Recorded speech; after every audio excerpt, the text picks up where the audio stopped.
Okay, folks, I was told I really need to do something about this jet engine of a laptop that I've got. It's a 10-year-old Alienware, and of course, it just makes sounds like you wouldn't believe. So I am trying processing this video through XSplit Broadcaster with the noise dampening turned down. This is the same setup that I use when I am doing my PowerPoint presentations. It's just that I am not doing a PowerPoint presentation this time. So, what am I making a video about this time? Well, it's talking about a video editor I came across by the name of Hillier Smith. And Hillier Smith does video editing for Logan Paul. You've probably heard of Logan Paul. He's one of the most, he along with his brother Jake, are some of the most famous YouTubers who have ever lived. And Hillier Smith had some advice on how to make a video a massive hit. And I'll put the link to the interview in the video description because it is a really good interview and you should watch the whole thing in full.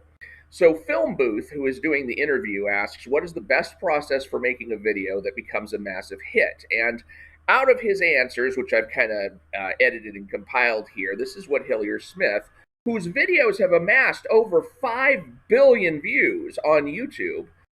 This is what he has to say. This is what this video editor, who has 5 billion views to his credit, has to say. He says, make sure that at the end of your video, your viewer has changed, whether it's an emotional beat or a thought process or a new idea. If you watch a video and have a completely new perspective or emotion about something, you've done a good job. I often work my videos off either here's what they know now versus what will they know at the end, or what emotion do they feel now versus what emotion do I want them to feel at the end. How can I take them on that journey? If your audience is the same at the end of the video as they are at the start of the video, your content hasn't done enough for them. There hasn't been a change. There's no new memory. Now, the interesting thing I find about that commentary by Hillier Smith on how to make better videos is that it also applies to storytelling in comics. You want every one of your comics to leave your reader with a memory, to leave your reader with a change, something in the emotional beat, something in the thought process, maybe a new idea, but there's got to be a new memory created with every comic if that comic is going to be something that lasts with the reader, something that the reader is going to want to point other people to.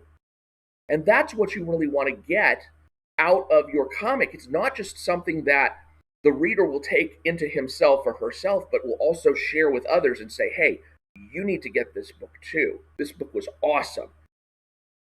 And here's one of the things that I think has been defeating that for a long time, and it's decompressed storytelling. And I have made a video previously about decompressed storytelling and how it basically takes a story and stretches it out over multiple comics, which in the comic book business basically stretches one story out over multiple months.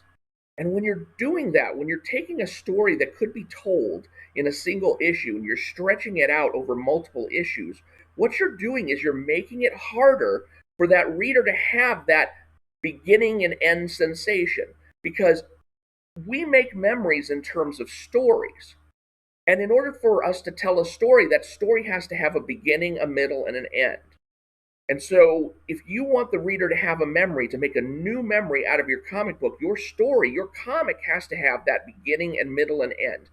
Even if it's part of a larger arc, the comic in and of itself should have a beginning and middle and end so that the reader can feel differently, can think differently, can be a different person at the beginning versus at the end of the comic. There should be something of substance in that comic itself and not something that gets dragged out over a several month process where the reader really can't experience that change by reading any one particular issue.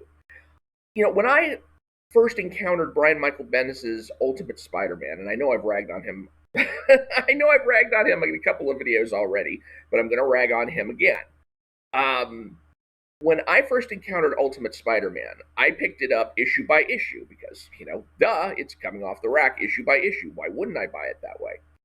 Well, Here's what happened. I think I read the first 6 or 7 issues, which is the first story arc. And then the second story arc, I think I got 1 or 2 issues, and then I said, I'm done with this mess. I just can't get enough out of any particular comic to satisfy me. There's nothing in any one of these monthly issues that gives me enough oomph, that gives me enough emotional beats to want to continue following with this. Now, later on, when a lot of the series had been collected, then I went back and I bought the collections. I bought the trade paperbacks because now I could do in one sitting, I could read through issues 1 through 7 in one sitting. I could read through issues 8 through 13 in one setting. I could read through the third volume, the fourth volume, the fifth volume, all in one setting, and I could get that whole thing together and give me the beginning and middle and end that I needed.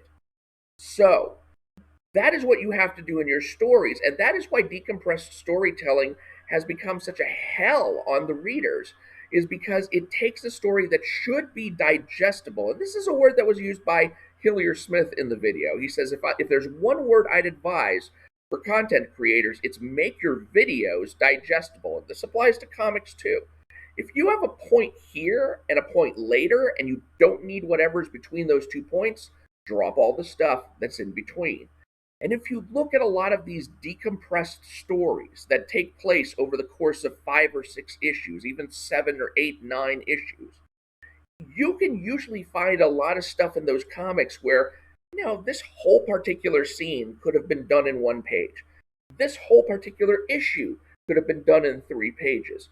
This whole particular dialogue could have been explained in a few comments.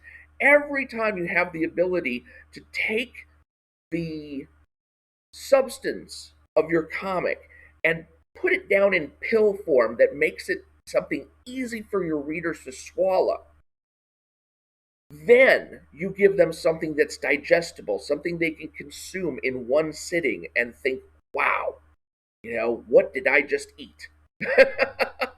So that is the thing that I wish that comic creators today would take away from what Hillier Smith, who obviously knows what he's talking about in the field of video editing, says about comics, because the same thing applies. You can take something that is of great scope and make it digestible and feed it to your reader and give that reader an emotional change, a thought process, a new idea, something that is going to impact your reader enough that the reader is going to say, wow, and not only wow, but wow, did you see this? Have you all seen this? You should all see this. And that is how your comic will take off. That is how your video, your comic, anything that you're working on content-wise will take off.